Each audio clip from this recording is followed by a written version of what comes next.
Merhaba arkadaşlar. Bugün sizlerle Kral Şakir çizmeyi öğreneceğiz. Daireler yöntemini kullanarak nasıl kolaylıkla Kral Şakir çizilebilir biraz sonra göstereceğim. İsterseniz hemen çizmeye başlayalım. Evet, öncelikle ne yapıyoruz? Bakalım. Önce şöyle güzel bir dairemizi çizelim. Evet, yavaş yavaş çiziyorum. Düzgün bir daire olmasına özen gösteriyorum. Daireyi biliyorsunuz böyle yüz yuvarlak. Buna çember de diyoruz. İçi dolu olursa aslında daire oluyor. Belki de ben bir çember çiziyorum şu anda. Evet, şimdi ikinci dairemi çiziyorum. Ben yine daire diyeceğim. Daire demek daha kolay geldi bana. Evet, bu daireyi biraz daha böyle bir sanki elips gibi çiziyorum. Tam da bir daire olmadı. Şimdi ne yapıyoruz? Bakalım biraz bu çizgiyi güzelleştirelim şöyle. Evet.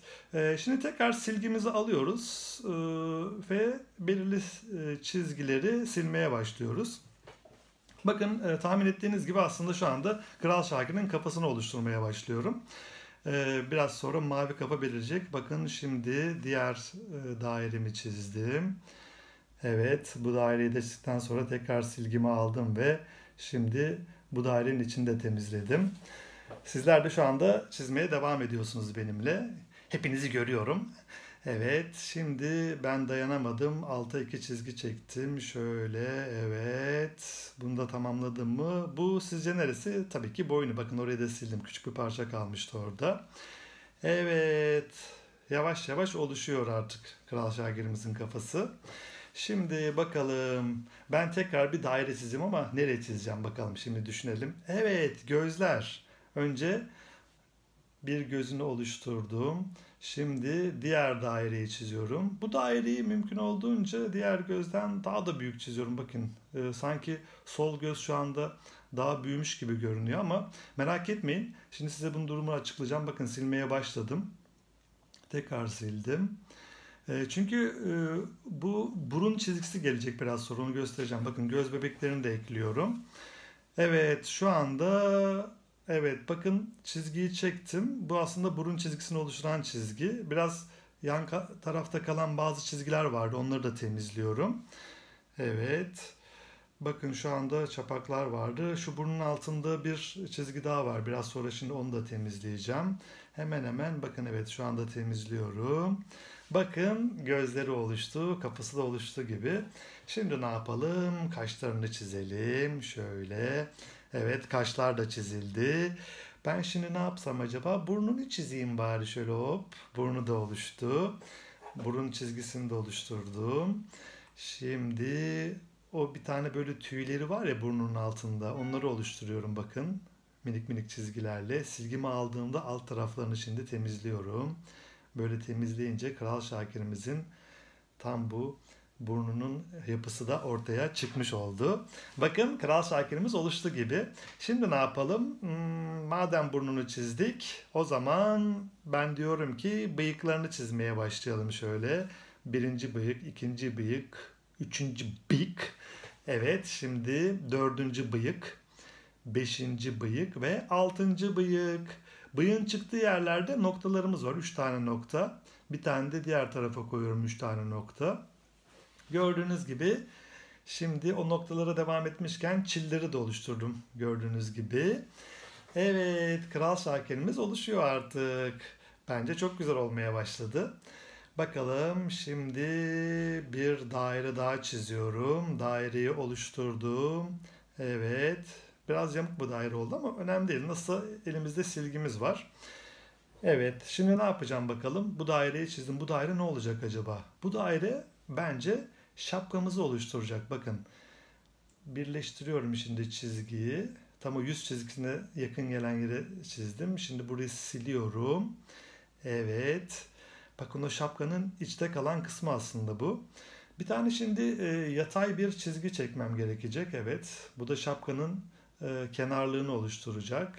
İçten bir çizgi daha geçtim. Bakın. Siz de benimle bunun aynı sırayı takip ederseniz çok kolaylıkla şapkanın oluştuğunu göreceksiniz. Evet. Şimdi ne yapalım? Bence tekrar silgiyi alıp belirli yerleri silmeye başlayalım. Şapka oluştu baya. Süper. Tamamıyla aslında şu anda kafası oluştu Kral Şakir'in. Evet, şimdi ne yapalım bakalım neresi eksik kaldı sizce? Bakalım bir düşünelim. Acaba neresi? Tamam, bu şapkanın gölgesini verelim. İçte kalan kısım olduğu için orası siyah görünüyor. Bakın şapkanın gölgesini oluşturduk. Vay be, Kral Şakir'imiz gittikçe oluşmaya başladı. Küçük küçük böyle yerlerini düzeltiyorum şimdi. Evet, bu nedir sizce? Evet, bu Kral Şakir'in şapkasındaki logosu. Bakın bir daire çizdim yine dikkat ederseniz. İçini temizledim. Biraz da düzeltiyorum. Bu logonun anlamını soranlar var izleyicilerimizden. Bu da bizim sırrımız. Bunu ileride açıklayacağız. Niçin şapkasında böyle bir logo var? Bunu ileride açıklayacağım. Şimdi bir tane daha büyük bir daire çizmeye çalışıyorum. Böyle sanki Kral Şakir'in kafasının etrafında oluşan bir daire gibi. Bakın bu acaba nasıl işe yarayacak? Şimdi göreceksiniz. Bu daireyi oluşturduktan sonra şimdi böyle dik çizgiler çiziyorum. Bakın Kral Şakir'in vücudundan çıkan çizgiler. Bir daire daha çizdim. Bu aslında bu çizdiğim daire bel kısmını oluşturacak Kral Şakir'in. Evet, şimdi silmeye başladım. Siliyorum. Evet, şu anda Kral Şakir'in gövdesi oluşmak üzere. İsterseniz bir çizgi daha çekelim şöyle ki bu da kollarını oluştursun. Hop, bir çizgi daha, bir çizgi daha çektim. Bakın şu anda kolları oluşmuş oldu. Evet, kısa kollu giyiyor Kral Şakir. O yüzden oraya da iki tane çizgi çektim. Şimdi bu dıştaki kalan daireyi tamamen temizleyelim. Ve kolların olduğu tarafın aşağı kısımlarını da silelim ki oraya ben biraz sonra elleri çizeceğim. Evet, şu anda bütün o dışta kalan daireyi temizliyorum. Bakın Kral Şakir'in kafası oluştu. Ve şu anda gövdesinin hemen hemen alt kısmı oluştu gibi. Şimdi bakalım ne yapalım. Evet, ellerini çizmeye başladım. Ellerini böyle minik minik parmaklar çiziyorum. Kral Şakir'in minicik parmakları var. Şimdi evet, şu anda bacaklarına geçtim. Bacaklarını oluşturuyorum. Evet, şimdi ne yapalım? Ayaklarına geçelim. Yavaş yavaş ayaklarını da oluşturalım. Gördüğünüz gibi aslında Kral Şakir hemen hemen tamamlandı. Bu arada bizim pantolonumuz siyah olduğu için tamamıyla hiç artık silgiyle silmeden içini siyahla dolduruyorum. Evet, şu anda siyah beyaz Kral Şakir çizimimiz oluşmuş durumda. Artık ne yapalım? Yavaş yavaş isterseniz Kral Şakir'imizi renklendirmeye başlayalım ama öncelikle ne yapıyoruz? Ağzını da tamamlıyorum. Bakın dişlerini oluşturdum. Güzel güzel gülümsüyor. Eğer bu gülümsemesini yapmasaydı Kral Şakir'imiz tam da çizilmiş olmayacaktı aslında. Evet, siyah beyaz gülümseyen Kral Şakir'imiz hazır şu anda. Şimdi renklendirme aşamasına geçeceğim.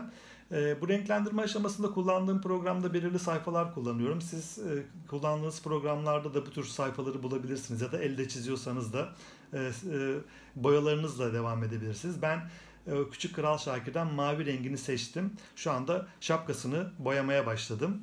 Evet, şapkasını güzel güzel dolduruyorum. Ben bu maviyi çok seviyorum. Buna siyan mavisi deniyor. En sevdiğim mavilerden, aslında gökyüzü mavisi gibi.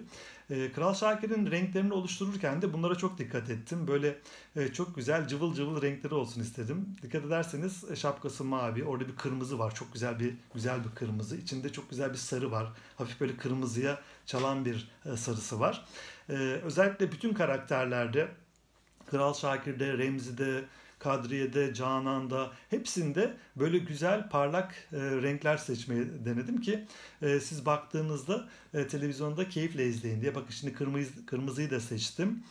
Şapkayı da güzel güzel boyuyorum. Evet, şapkamız da bitmek üzere. Ne güzel değil mi? Renklendikçe daha da güzelleşiyor. Bakın şu anda şapka da oldu.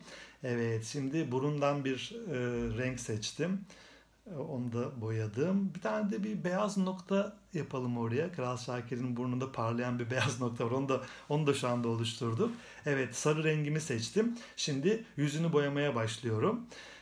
Acaba siz evlerinizde hangi boyaları kullanıyorsunuz merak ediyorum ya da hangi programları kullanıyorsunuz?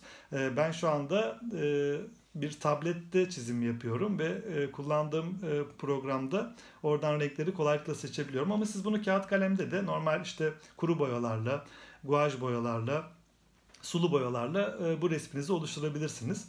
Evet, şu anda burnun içindeki açık sarıyı da boyayacağım. Evet, bakalım ama şu anda evet oradan da bir seçim yapıyorum. Evet, şu anda burnunu da boyamaya başladım. Çok güzel olmaya başladı. Aslında bitti gibi şu anda.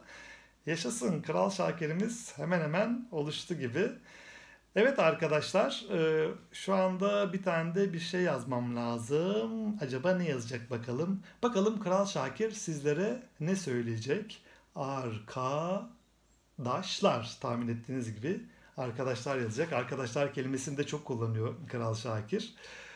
Bakalım ne yazacağız? Arkadaşlar, ünlem. Arkadaşlar dedi. Bakalım ne söylüyor? Arkadaşlar hep hepten sonra ne gelebilir acaba? P'yi pek beğenmedim. Hep B B değil birmiş. Hep birlik. Ne olabilir? Arkadaşlar hep birlikte. Evet, buraya kadar güzel geldi. Arkadaşlar hep birlikte. Ne yapalım? Evet, arkadaşlar hep birlikte gülelim. Peki biz bu gülme işlemini nerede gerçekleştireceğiz? Onu da şimdi söyleyeceğim. Bakın, hop, balonumuzu da oluşturduk. Kral Şakir söylüyor çünkü.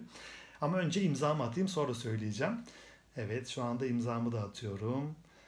Böyle Varol diye güzel imzamı atıyorum.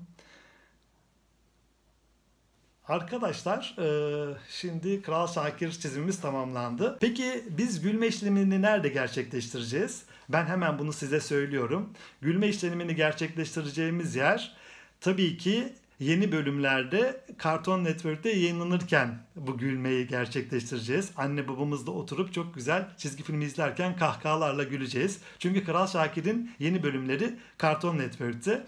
Ayrıca 11 Mayıs'ta sinemalardayız. Kral Şakir Oyun Zamanı sinema filmimize hepinizi bekliyoruz. Görüşmek üzere. Peki Hakan nakarat neydi? Nakarat yok. Ne demek yok? Nakarat yok. Nakarat yok. Nakarat yok.